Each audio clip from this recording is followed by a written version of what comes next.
congratulations. Do you like the new song? No, but you know. You don't like Ace Trumpets? What's so great about it? It's so good.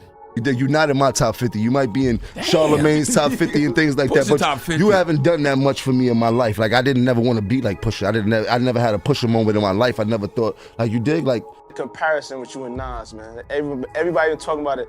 Now, why out of everybody you pick Nas, bro? I didn't do it. They asked this record. You can't tell me 5 Pusha T records, but you can tell me 5 Jim Jones records. You can't tell me 5 Pusha T records, but you can say 5. So what we talking about? You want me to get into the real semantics of this shit? Like, what we talking about? Jim Jones really messed with the wrong legends. He came at Nas and Pusha T back to back like he had nothing to lose. And now, his whole rap career is hanging by a thread. That's all it took to flip the culture on him. One moment he's talking slick, saying Nas wasn't really that impactful, calling Pusha T overrated, and even claiming he's the reason Nas went viral again. People are saying that was the moment Jim crossed a line he can't walk back from. And what came next didn't feel like your average rap beef. It felt way deeper. This wasn't just artists trading shots. It looked like the culture itself was turning its back on Jim. For good. Now the real question is, was this just another ego-fueled rap meltdown? Or is Jim Jones being slowly iced out by the very game he once helped build? That bold quote is still floating everywhere. His summer jam set, cut short, and Pusha T, oh, he's just getting started. Let's rewind the tape and dig into what really sparked this quiet but deadly takedown. They don't really know who Nas is. If he, son, No, but he knows. my son can't tell you one Nas record.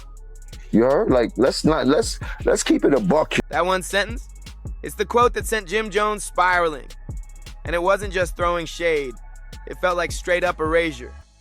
Jim didn't just critique Nas's recent music. He basically wiped out the legacy of one of the most respected, game-changing icons in hip-hop history. That's wild. Barbecue came out when I was in 11th grade.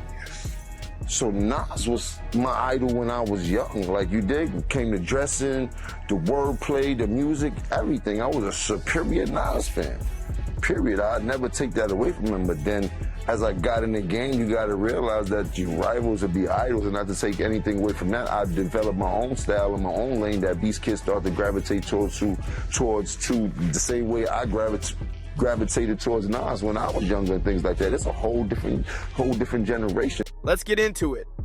This didn't happen on just any show. Jim dropped that wild take on the Joe and Jada podcast, a spot known for chill convos and jokes, not blowing up someone's entire legacy. But instead of backtracking, Jim came even harder, said it loud, said it proud, with his whole chest. Going crazy that these kids love me. They don't really know who Nas is. If he's 22, he's born in 03. Not all of them. Some of them know. But you know what I mean? A lot Like, of them don't. Yes. But he basically came out and said Nas never really mattered to the culture, and even claimed his own Billboard numbers could match or beat Nas. Like what? Let's be real. Nas isn't just some rapper. He's a foundation of hip-hop. Illmatic gets taught in college classes. Ether still haunts seasoned rappers to this day.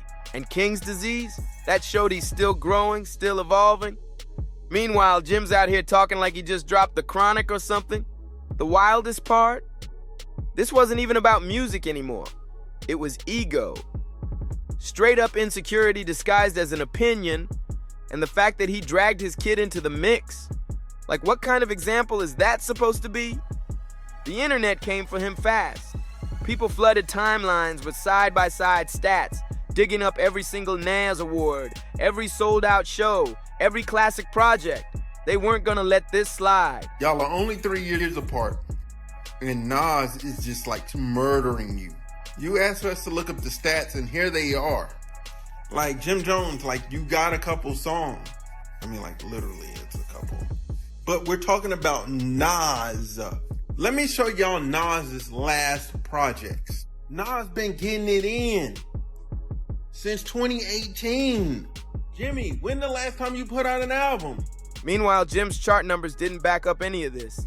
And all because he dropped a hot take nobody asked for. Most folks, after getting roasted online for disrespecting a legend, would backpedal or at least dial it down. But not Jim. He jumped on Nightcap, stared Shannon Sharp dead in the face, and tripled down. said Nas never had the influence people swear he did, just bold with it. See, I know I made a little boo-boo when you talk about the sales and all this type of shit. I don't feel like getting into that rhetoric about where I started and where he started. Well, you said that but listen, Nas was nice when I was in high school. When I was in 10th grade, Nas came out. Nas was dope. We appreciated him. He had a little bit. Then he went even further. Said Nas was always in second place. But Nas always came up second to Jay and DMX and all these other people. Like, he Ain't never no had shame in that. There a lot of mofos came up second to Tom Brady. He never had that type of influence on us. But hold up, second to who? Jay and DMX? These three weren't even running the same race. Nas brought the soul, spiritual, poetic, deep. Jay was the money-minded mogul. DMX, he was raw pain and chaos. Comparing them is like lining up Kendrick and Future. Totally different lanes. Different vibes, different missions. So saying Nas never led, that's not a hot take. That's straight up rewriting history. And the crazy part, Jim doesn't even hide being a fan. He's admitted that back in his teen years, he wanted to dress just like Nas. I used to want to dress like Nas because he had a lot of fresh clothes that the hustlers used to wear and shit, and we used to see him on TV. He had one of the illest albums of all time. And then in high school when he had the barbecue and shit like that. So I'm a real fan of Nas, but he kind of lost me after the movie Belly and shit. This man really used a movie from 1998 as his excuse to downplay a 30-year music legacy. That's where the delusion kicks in, because now it ain't about numbers. And it sure ain't about opinions. Jim's talking like he needs Nas to be beneath him. And he's mad that the stats don't back it up. This wasn't critique. It was all about positioning. Jim wanted to force his way into the same convo as the GOATs. But instead, he just exposed how pressed he is about never being mentioned with the greats. And if you thought Jim might ease up after all this, think again. On Bag Fuel, he dropped one of the wildest quotes yet. He didn't just say Nas wasn't relevant. He didn't just claim Nas was always second place. Nope. Jim went even further, said he's the reason Nas went viral again. Wild. For Nas, probably never been done for him in his life. He's never been that viral at all, ever. Ever. He's never been talked about like this ever in his life. Now, has Nas reached out to you? You dig? The last time he was in some shit like this where people were comparing was when him and Jay was beating on him. Say that. You heard? You dig? Like, and I don't want to talk about other people's career, but let's just get to the Have you spoken semantics to of Nas it. since the whole Nas? Okay. I don't know Nas to have a conversation with him. You don't have a conversation, we can have that too and shit like that. You dig? Like, Jim really acted like the whole culture owed him a thank you for reminding us Nas even existed. And still, the numbers weren't backing Jim up. Nas has been putting in work. 3 albums in 5 years, a Grammy, and sold out shows all over. Meanwhile, Jim's been out here podcasting more than rapping. He thought he was setting a trend, but really, he was just marching into his own rap downfall. Let's rewind to 2024, the Louis Vuitton Spring-Summer Show in Paris. The crowd, full of icons, Beyonce, Jay-Z, Rihanna, LeBron, everyone that moves the needle in music was there. Fashion and culture colliding. Cameras flashing everywhere. Pharrell's dropping his first ever Louis Vuitton men's collection. Already making history. Then out of nowhere, the beat drops. But this ain't just any beat. It's Clips. For the first time in over a decade, Pusha T and his brother No Malice premiered a brand new track. And the lyrics?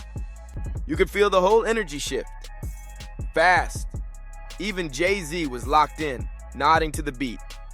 But this wasn't just slick talk. It was a full-on declaration of war, right in the middle of the biggest fashion event of the year.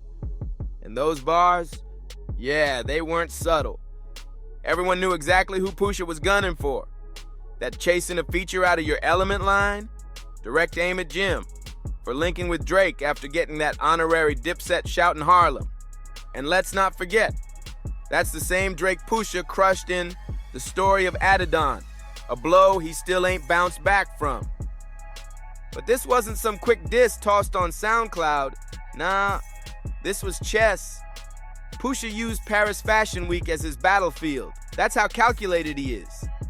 Meanwhile, Jim took it back to the mics, dragging Pusha on Breakfast Club, Rap Caviar, and Drink Champs, saying, "Push not even top 50. He really said that. Do you know, can you tell me, can you sing along the 5 Pusha T records right now? His records. Yes. His records? Yeah. Name I love them. Pusha. Nostalgia. Oh, you was a Pusha T fan. He's like, I didn't know he had fans like that. Can you name 5 Pusha T records that you're not in my top 50? You might be in Charlemagne's top 50 and things like that, but top 50. you haven't done that much for me in my life. Like, I didn't never want to be like Pusha. I never had a Pusha moment in my life. I never thought, like, you dig? Like, while Jim was caught up in podcast beefs, Pusha pulled off his revenge with billionaires, luxury brands, and GOATs sitting front row. And don't miss the layers. This wasn't just about bars. It was about where it happened. Pharrell produced the track. The same Pharrell who helped shape Clips's entire sound. A legend in both Virginia and fashion's inner circle. They dropped Chains and Whips, a track reportedly made inside Louis Vuitton's Paris HQ, overlooking the Seine River. Pharrell even told the New York Times, pointing out the window, "That was made in this room. We just started walking around and looking out this window, and you just see all of this. I mean, we beaten this system, bro." That's not rap beef. That's art, strategy, and statement all in one. And while Pusha was moving like a grandmaster in Paris, Nas was stacking legacy moves in Queens. While Jim chased blog clicks, Nas was launching Resorts World Queens, a massive 350,000 square foot casino and entertainment complex backed by a $5 billion vision. This ain't just business, it's infrastructure, equity, and generational wealth. Nas is building something real for an entire borough. Resorts World is more than a casino. It's energy. It's opportunity. It's hope for the borough. A second chance for some, a first step for many. It's where community gathers, not just to win, but to build a future once imagined. This isn't just business. This is legacy. And now, it's time to invest. Meanwhile, Jim Jones is out here bragging about Summer Jam bookings like it's still 2008. Nas didn't need to spit a single bar. He dropped receipts, and they hit way harder than any diss track ever could. Fans caught on quick, and the comments under Jim's posts, brutal.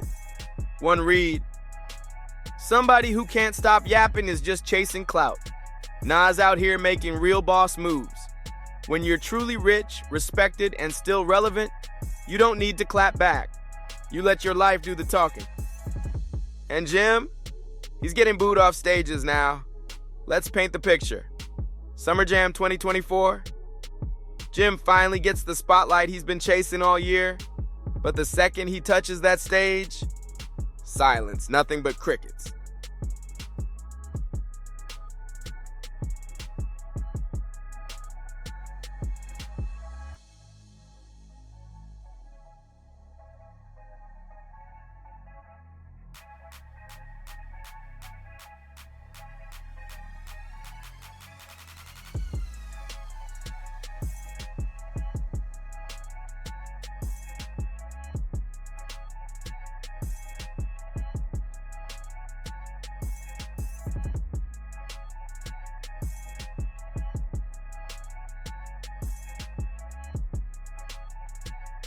Then it got even worse. Funkmaster Flex, one of Jim's biggest longtime allies, cut his set short right there on stage. You could see it hit Jim in real time. This was supposed to be his big moment. But all that energy he built around the beef, it didn't land. Because at the end of the day, he didn't bring hits. He brought drama. And even after all that, Jim still wasn't done. He had one more diss loaded. And this one got personal. After the Louis Vuitton moment, Pusha stayed quiet publicly. But behind the scenes, word started moving. He wasn't finished. Sources close to Clips say the upcoming reunion album is packed with surgical shots aimed directly at Jim. That Paris track, that was just the warm-up. Insiders are already calling it the Coke Bear moment, because Pusha's fully stepping into the villain role. He's done playing nice.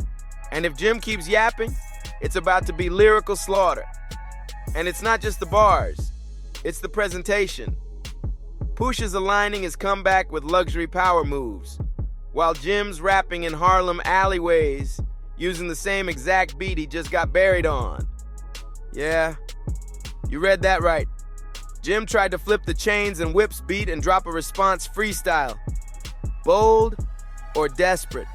Jim even took it there, hinted that No Malice had issues, and that's when he crossed the line. Pusha can take shots, sure, but bringing up No Malice, a man who stepped away from rap to follow his faith and turn his life around, that's not just a diss, that's disrespect. Pusha hasn't clapped back publicly yet, but if history's any clue, he doesn't move quick, he moves smart. And when he does, it's deadly. Then Jim made his biggest mistake yet. He dissed Clips' new single on camera during an interview. One last wild swing, straight at chains and whips follow-up. Ace trumpets. No, but You don't like Ace trumpets? What's so great about it? It's so good. It's good. It's so, oh man.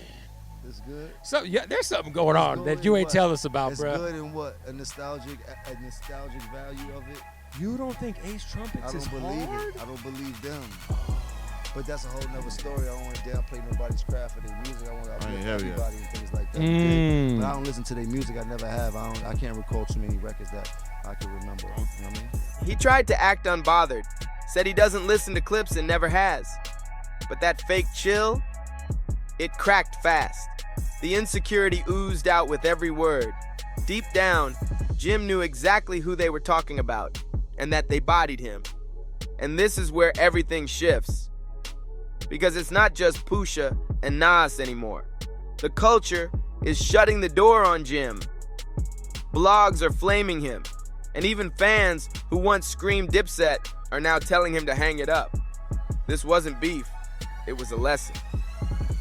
Jim stepped into a heavyweight ring with Nas and Pusha T thinking he had enough bars to stand tall, but got folded by silence, strategy, and billionaire moves.